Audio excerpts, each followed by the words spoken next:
Well, I'm of the opinion that this is Trump world where he's using his art of the deal.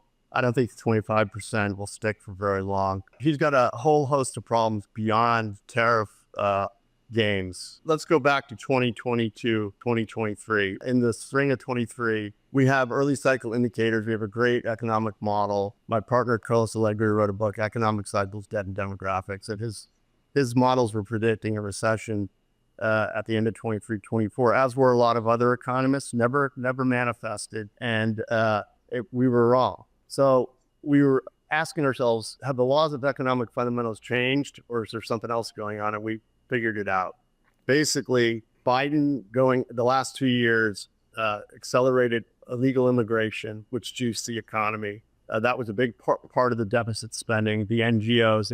It was a logistical operation to bring in 10 to 15 million people. Net legal migration is a million a year. We've never seen anything like this. And there was unprecedented government spending.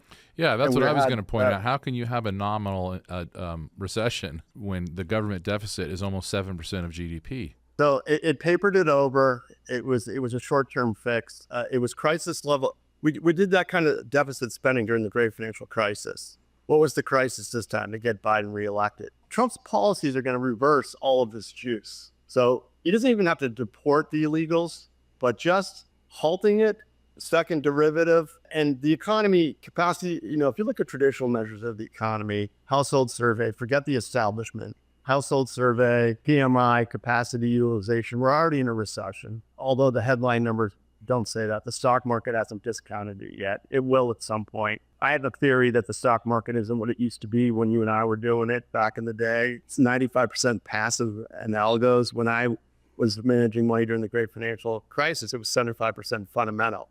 So I think a discounting mechanism for the stock market is off.